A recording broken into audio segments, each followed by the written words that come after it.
Wifi tetangga. Prea banyak keluarga miskin yang tinggal di kos-kosan bawah tanah. Letak jambannya juga aneh.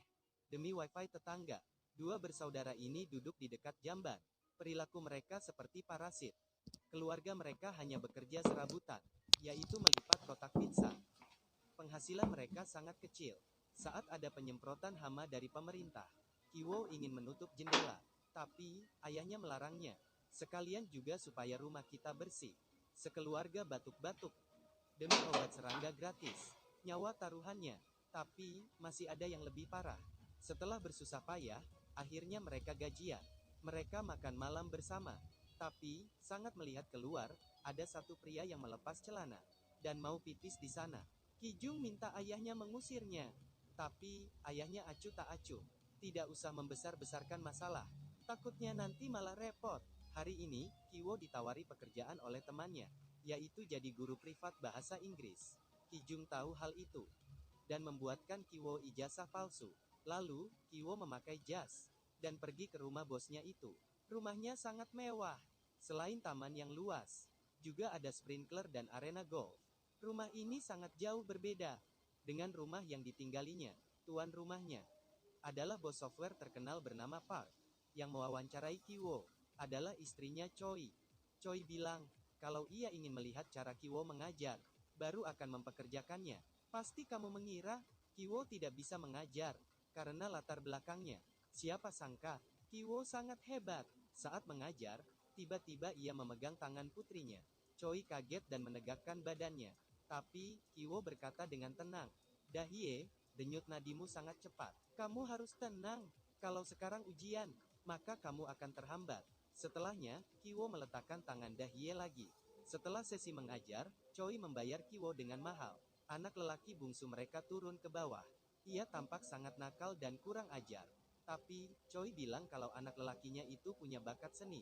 Ia kesulitan mencari guru seni, karena tidak ada yang betah. Kiwo punya ide, yang merekomendasikan adiknya, Kijung. Kiwo membual, dan bilang kalau Kijung adalah lulusan luar negeri, dan juga sering mengajar anak-anak. Choi sangat tertarik. Esoknya, Kijung datang wawancara. Berbekal pengetahuan di internet, Kijung bilang kalau gambar putra Choi memperlihatkan perasaannya yang sesungguhnya kesepian. Hal ini membuat Choi sangat sedih. Ia merasa putranya butuh guru. Kiwo lebih parah lagi. Ia merayu Dahye dan menciumnya. Setelah mengajar putra Choi, Dasong Park pulang dari kantor. Ia menyuruh supir mengantar Kijung pulang.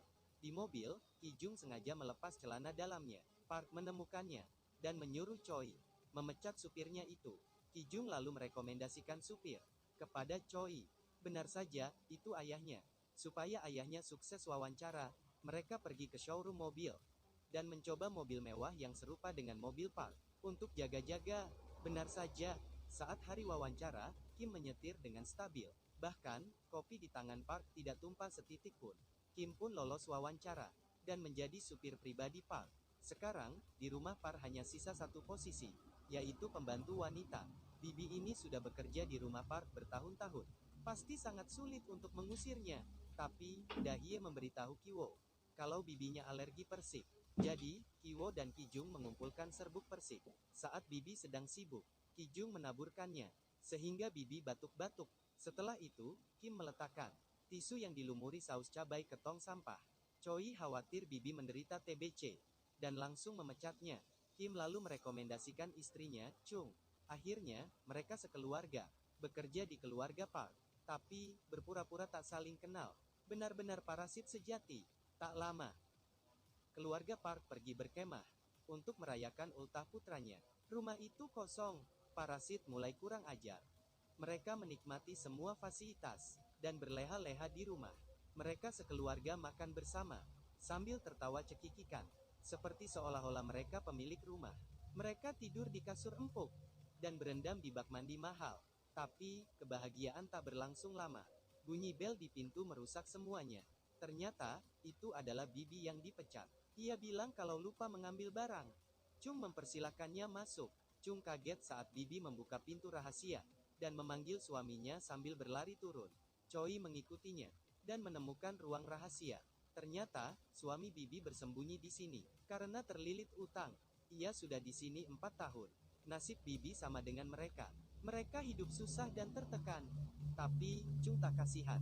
Dan malah mengancam akan lapor polisi. Belum sempat menelepon polisi. Keluarga Park yang bersembunyi di balik pintu, terpeleset dan jatuh ke bawah. Bibi memanfaatkan kesempatan dan merekam semuanya. Ia mengancam mereka. Kalau mereka tidak merawat suaminya, ia akan melaporkan mereka ke Park. Situasi berbalik seketika. Parasit baru dikalahkan parasit lama. Bibi menyuruh mereka bersujud di sudut tembok. Chung tiba-tiba menyergapnya. Bibi dan suaminya dikeroyok. Saat Kiwo merebut ponsel dan mau menghapus videonya, tiba-tiba telepon rumah berdering. Ternyata Choi. Karena hujan lebat, mereka batal berkemah. Ia hampir sampai rumah. Kim dan Kiwo segera mengikat Bibi dan suaminya. Chung segera membersihkan rumah. Saat itu, Bibi di bawah tanah melepas ikatannya dan lari ke atas untuk menyelamatkan diri. Hampir saja mereka ketahuan.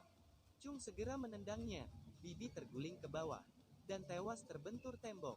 Baru saja selesai beberes, keluarga Park pulang.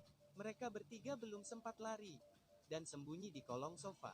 Karena putranya tidak jadi merayakan ultah, Park mendirikan kemah di kebun. Choi dan Park akhirnya tidur di sofa untuk mengawasi putranya.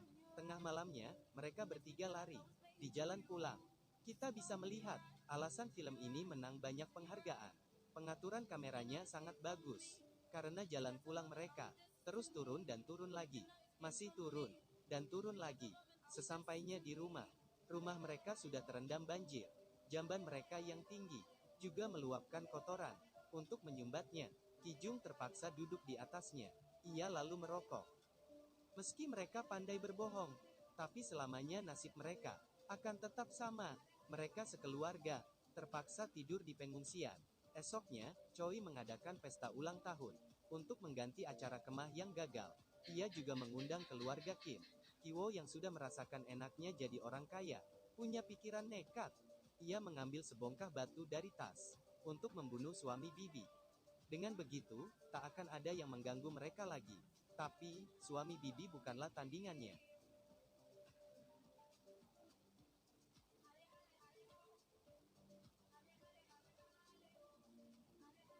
Suami Bibi mengambil pisau dan menikam dada Kijung. Melihat hal ini, putra Choi pingsan. Chung yang melihatnya langsung menyerang suami Bibi dengan palu. Situasi sangat kacau. Park segera menyuruh Kim memberikan kunci mobil untuk mengantar putranya ke rumah sakit. Tapi, kuncinya malah jatuh di tubuh suami Bibi. Park memungut kuncinya sambil menutup hidungnya. Adegan ini melukai martabat Kim. Kim memungut pisau dan menyerang Park. Park pun tewas.